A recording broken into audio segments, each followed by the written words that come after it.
Daisy Jail Farm Park, first one of its kind in India, now in Hyderabad. 50% discount on Magic Pass. అందుకని నేను కోరుకుంటుంది, నేను ఎక్కువ మాటలు చెప్పను మీకు. దశాబ్ద కాలం నుంచి మీ భవిష్యత్తు కోసం పనిచేస్తూనే ఉన్నాను. దశాబ్ద కాలం 2 చోట్ల ఓడిపోయినా కానీ మీ ముందు నిలబడే ఉన్నాను. ఒక్కసారి అడుగుతున్నాను, ఇంటికి వెళ్ళి అందరూ ఆలోచించుకొని కూటమికి ఎందుకు ఓటు వేయాలంటే, ఒక దౌర్భాగ్య ప్రభుత్వాన్ని చూశారు, దోపిడీ ప్రభుత్వాన్ని చూశారు, కోనసీమ లాంటి పచ్చడి సీమలో కులాల మధ్య కలహాలు పెట్టే ప్రభుత్వాన్ని చూశారు, సొంత మంత్రి ఇంటిని తగలబెట్టించుకునే ప్రభుత్వాన్ని చూశారు. అలా కాకుండా లా అండ్ ఆర్డర్ కోనసీమలో చాలా బలంగా ఉండే బాధ్యత కూటమి ప్రభుత్వం తీసుకుంటుంది. ఎవ్వరు తప్పులు చేసినా ఎవరిని శిక్షలకి అతిథులు కాదు ఎవరు కూడా. అలాంటి భవిష్యత్తులో అలాంటి లా అండ్ ఆర్డర్, బలమైన లా అండ్ ఆర్డర్ ఉండేలాగా, ముఖ్యంగా అన్ని వర్గాలకి న్యాయం జరిగేలాంటి ప్రభుత్వాన్ని తీసుకొస్తామని మీ అందరికీ తెలియజేసుకుంటూ, నాకు ఈ అవకాశాన్ని ఇచ్చిన నా కోనసీమ ఆడపడుచులకి, అన్నదమ్ములకి, ప్రతి ఒక్కరికి ధన్యవాదాలు తెలుపుకుంటూ, గాజు గ్లాస్ గుర్తు మీద గిడ్డి సత్యనారాయణ గారు పోటీ చేస్తూ ఉన్నారు. పోలీస్ డిపార్ట్మెంట్లో పనిచేసిన వ్యక్తి. ఆయనకి మన కూటమి తరపున, జనసేన పార్టీ తరపు నుంచి గాజు గ్లాస్ మీద పోటీ చేస్తూ ఉన్నారు, గుర్తు మీద పోటీ చేస్తారు. వారిని ఘన విజయంతో, బలమైన మెజారిటీతోటి గెలిపించవలసిందిగా మనస్ఫూర్తిగా కోరుకుంటూ, అలాగే బాలయోగి గారు ఒకటే కోరుకున్నారు, చిరకాల వాంఛ, బ్రిడ్జిలు కలవాలి. మనకి రామచంద్రాపురం నుంచి మన అమలాపురంకి ఇంకా రావాల్సిన బ్రిడ్జిలు ఉన్నాయి, వాటన్ని. అలాగే కోనసీమ వాసులకి రైలు కూత వినిపించాలని తపన అయింది. మా వచ్చే నాకు ఎంత సమయం పడుతుందో అనుభోగులు వారే చెప్పాలి. నాకైతే కోనసీమలో రైలు కూత వినిపించే వరకు మేము అహర్నిశలు కష్టపడతాం. ఏదైతే బాలయోగి గారు కోరుకున్నారో, వారి అబ్బాయి సారథ్యంలో కోనసీమలో రైలు వెళ్ళేలాగా, చక్కటి కొబ్బరి పొలాల మధ్య గొప్ప రైల్వే టూరిజం వచ్చేలాగా, ఒక రాజస్థాన్లో ఉండే ఒక ప్యాలెస్ ఆన్ వీల్స్ లాగా, ఒక అద్భుతమైన, ఒక వీణులు విందు చేసే సుందర దృశ్యాలతోటి మధ్యలో కొబ్బరి వనాల మధ్యలో నుంచి రైల్వే వెళ్ళేలాగా బాధ్యత మేము తీసుకుంటామని తెలియజేసుకుంటూ, అమలాపురం పార్లమెంట్ అభ్యర్థిగా తెలుగుదేశం సైకిల్ పార్టీ గుర్తు, మనకి సైకిల్ గుర్తు మీద పోటీ చేస్తున్నారు. వారికి మనందరూ బలమైన మెజారిటీతోటి హరీష్ గారిని, బాలయోగి గారి అబ్బాయి హరీష్ గారిని గెలిపించవలసిందిగా మనస్ఫూర్తిగా కోరుకుంటా ఉన్నాను.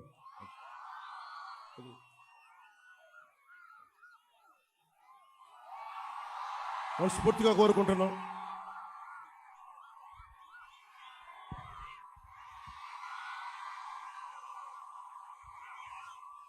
ఇంకో రెండు విషయాలు చెప్పి ముగించేస్తాం. ఓటు ట్రాన్స్ఫర్ అనేది చాలా కీలకం. మేము సైజు తగ్గించుకున్నాం. నిన్న ఒక CNN ఇంటర్వ్యూలో కూడా చెప్పాను, ఇంత బలం ఉండి ఎందుకు సైజు తగ్గించుకున్నాం అంటే, మీరు గెలవాలి, నేను సైజు తగ్గించుకున్నాను. మీరు గెలవాలంటే ఓటు చీలకూడదు. ఎందుకంటే చంద్రబాబు గారికి కూడా 4 దశాబ్దాల సుదీర్ఘ అనుభవం ఉండి పాప ఆయన కూడా సతమతం అవుతూ ఉన్నారు సైజు తగ్గించుకొని. మేమందరం కూడా తగ్గింది మీకోసం, మిమ్మల్ని గెలిపించడానికి. ఎక్కడ నెగ్గాలో కాదు, ఎక్కడ తగ్గాలో తెలియాలి. ఈ సూక్తిని మేమందరం పాటించాం. ఇది మీ గెలుపు కోసం. అలాగే ఓట్ ట్రాన్స్ఫర్, ముఖ్యంగా జనసేన మద్దతుదారులకి, జనసేన నాయకులకి అందరికీ దయచేసి విన్నవించుకుంటూ ఉన్నాం. మనం పోటీ చేయని చోట ఆ ఓట్ అంతా తెలుగుదేశం పార్టీకి, భారతీయ జనతా పార్టీ, మన ఎన్డీఏ కూటమికి వెళ్ళాలి. అది మీరు ఆలోచించుకొని వేయండి. ఎందుకంటే ఇది మీ భవిష్యత్తు, నా ఒక్కడి భవిష్యత్తే కాదు, మీ అందరి భవిష్యత్తు కోసం చేస్తూ ఉన్నాం. కోపాలకి తాపాలకి పోకుండా, చిన్నపాటి ఆగ్రహాలకి లోనవ్వకుండా ఆలోచించి ఓటేసి దూర ప్రయోజనాల్ని దృష్టిలో పెట్టుకొని ఓటేయండి. అందుకని దయచేసి జనసేన లేని చోట ఆ ఓట్ అంతా కంపల్సరీగా తెలుగుదేశం పార్టీకి, భారతీయ జనతా పార్టీకి ట్రాన్స్ఫర్ అవ్వాలి. అయితేనే ఈ కూటమి తాలూకు లక్ష్యం నెరవేరుతుంది. ఎందుకంటే తెలుగుదేశం పార్టీకి ఉన్న అనుభవం ఏంటంటే, 4 దశాబ్దాల అధికారంలో ఉన్నారు కాబట్టి వారి ఓటు చంద్రబాబు గారు చెప్తే మనకి ట్రాన్స్ఫర్ అవుతూ ఉంది. అలాగే జనసేన పార్టీ మద్దతుదారులకు కూడా మీ ఓటు ఖచ్చితంగా ట్రాన్స్ఫర్ అవ్వాలని మనస్ఫూర్తిగా నేను అభ్యర్థిస్తున్నాను. మనస్ఫూర్తిగా మీకు తెలియజేసుకుంటూ మీ అందరికీ కూటమి ప్రభుత్వం వస్తుంది. తెలుగుదేశం, జనసేన, భారతీయ జనతా పార్టీ ఎన్డీఏ ప్రభుత్వాన్ని స్థాపిస్తున్నాం. జగన్ని ఇక్కడి నుంచి తన్ని తగలేస్తున్నాం.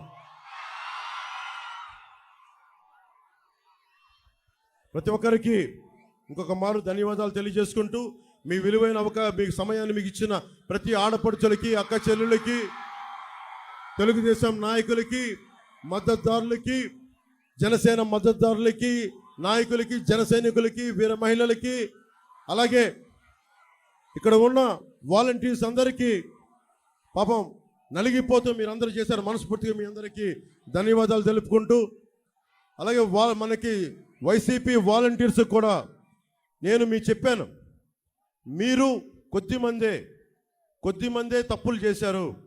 ఒక ఫ్రూట్ బాస్కెట్లో చెడిపోయిన 2 పండ్లు ఉంటే చాలు, మొత్తం బాస్కెట్ అంతా పాడైపోతుందని చెప్పాను తప్ప నేను మొదటి నుంచి అదే కమిట్మెంట్తో ఉన్నాను. చంద్రబాబు గారు కూడా చెప్పారు, వస్తే 10,000 రూపాయలు అన్నీ బాగుంటే 10,000 రూపాయలు ఇస్తాం మీకు అని చెప్పి ఘంటాపదంగా చెప్పారు. ఇది రాజకీయాలకు అతీతంగా మీరు ఉండాలని చెప్పి చెప్తా వచ్చారు. అలాగే మీ అందరికీ కూడా మరోమారు శుభాకాంక్షలు తెలియజేసుకుంటూ జై జనసేన, జై తెలుగుదేశం, జై బీజేపీ. సుమన్ టీవీలో మీ పర్సనల్ అండ్ బిజినెస్ ప్రమోషన్స్ కోసం కింది నెంబర్కి కాంటాక్ట్ చేయండి.